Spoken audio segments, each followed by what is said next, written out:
Welcome back. If you're just joining us, you're watching The World Today on Channels Television. At least 4 people have been killed and residential buildings damaged in Russian strikes on Ukraine's eastern city of Kharkiv. Authorities say 3 rescue workers and 1 resident were among those killed, adding that 12 people there also sustained injuries due to the attacks.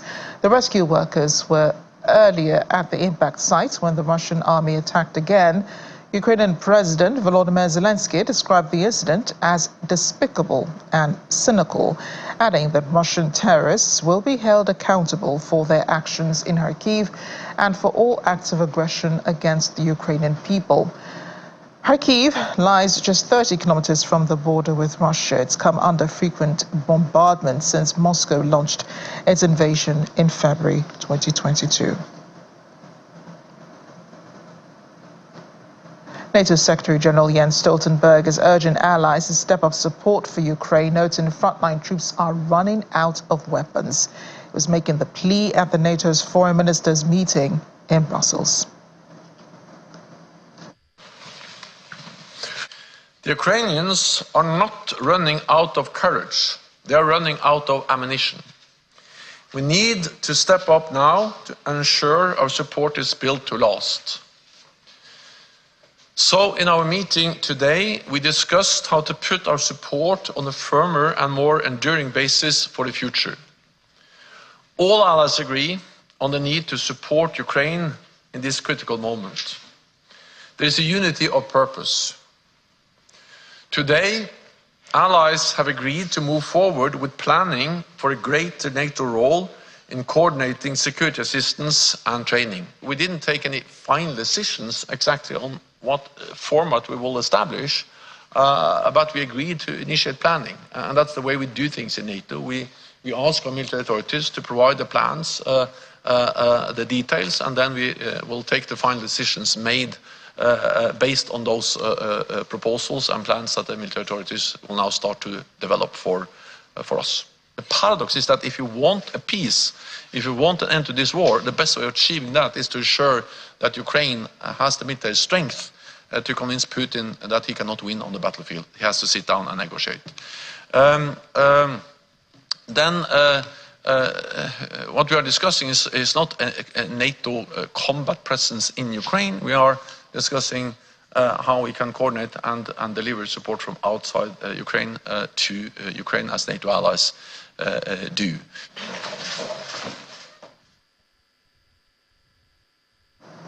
Let's bring in the VOA's Anna Chernikova. She's in Kyiv. Anna, the Russian attack on Kharkiv is seen as normal given the context of the war, right? It had nothing to do with the Kharkiv city attacks that happened a couple of weeks ago.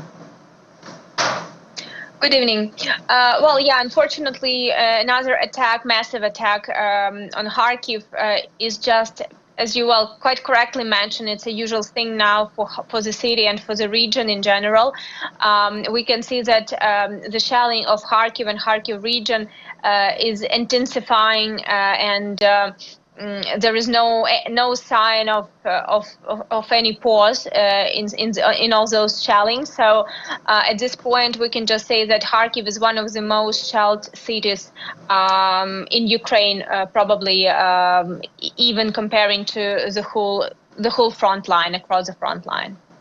Yeah, and I'm just wondering, Anna, if there's been a slight change in the intensity of strikes, given that Russia does accuse Ukraine of aiding the attack on the Kharkiv that happened 2 weeks ago. I think that it's not going to be correct to say that the attack on Kharkiv changed the intensity, because we can see that Russian forces, Russia uses certain time to collect missiles, to collect drones, and then just use for months or for a couple of months for the attacks, and then again is supposed to collect more. So at this point, I can say that the intensity of the attack across the country is now less than it was let's say 2 weeks ago, and it was no particular intensifying of the attacks after the tragedy in Crocus Hall. So yeah, at this point, I can say that it looks like, because Russia continues, and Russian officials particularly continue to say that Ukraine has something to do with this attack. However, neither Ukraine nor international community well, prove this or and say that this is the case, because well, there are certain other aspects that which are in place that do not really look like Ukrainian involvement. Again, we don't at least have any confirmation at this point. So considering this, it's probably more for internal communication, because externally this, at least at this point, it has nothing to do with what's happening in Ukraine in terms of the attacks. Yeah, and we're back to appeals for more military aid for Ukraine. And I know this conversation has never been resolved. You now have the NATO Secretary General Jens Stoltenberg making the appeal. How much longer can the Ukrainian army, though, hold out against the Russian invasion despite these pleas? Situation is extremely difficult, and we can hear it not only from Ukrainian officials, from President Zelensky himself, and from the military, but also from NATO officials and international allies.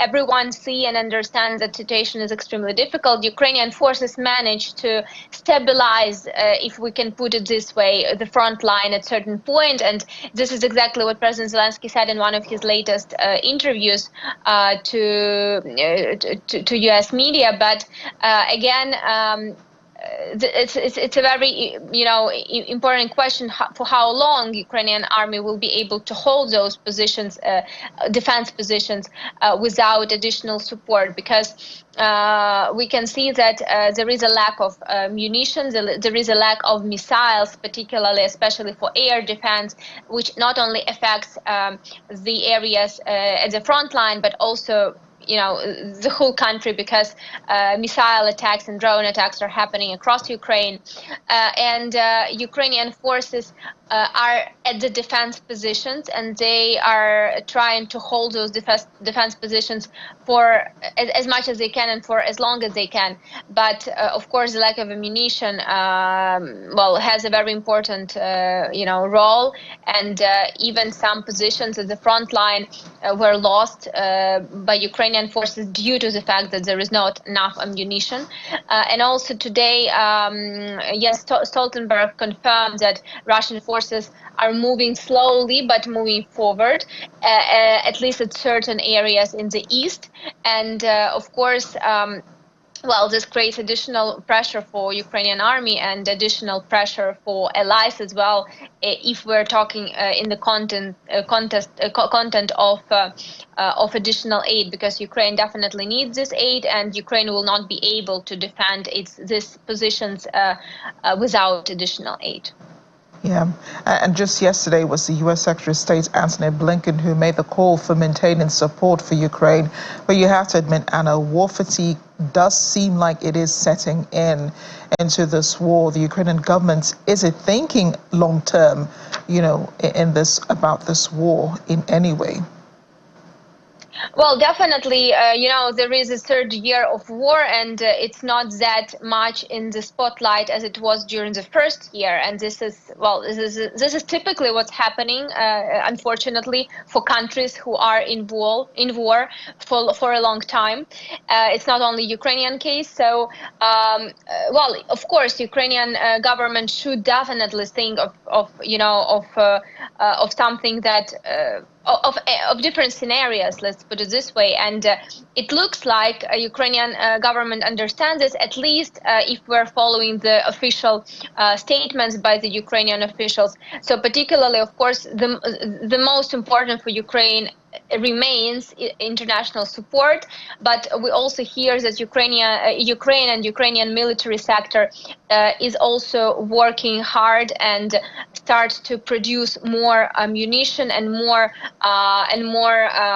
munitions that which are needed, particular munitions and particular drones as well.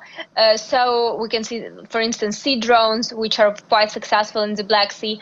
So definitely Ukrainian military sector is working, but of course it needs, again, financial aspect to be developed. And as we are talking, it's a red alarm, just for understanding, and of course, well, Ukraine is trying to produce as much as possible, but at this point, there is lack of capabilities as well. Yeah, and just before you go, Anna, could you tell us about more about the attacks on Tatarstan region yesterday? This is in Russia. A number of foreign students were killed in that attack. We made mention of some of the students. One of them is a Nigerian. In fact, is the Ukrainian government taking responsibility for their deaths? It was no official comment from the Ukrainian authorities on that. We are hearing from the internal sources of the some Ukrainian media reported that in the security service sources confirmed that Ukraine is behind these attacks. We do not have any confirmation, public confirmation, or something that we can confirm independently. However, it definitely looks like just, another wave of attack that definitely, definitely similar to what was happening before, and something that Ukraine would be interested in. Let's put it this way.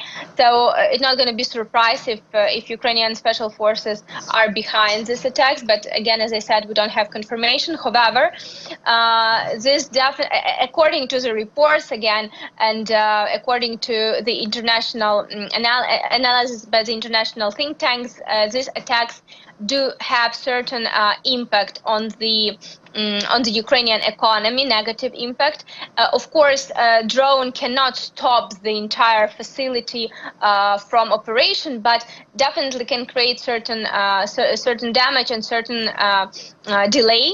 And of course, time and the time that this delay would take is a positive thing for Ukraine, because Ukraine needs as much time as possible until new aid packages are approved, if they are approved at last. So, but again, Ukraine do not comment officially and do not take responsibility as well. Wow, Ukraine does not take responsibility.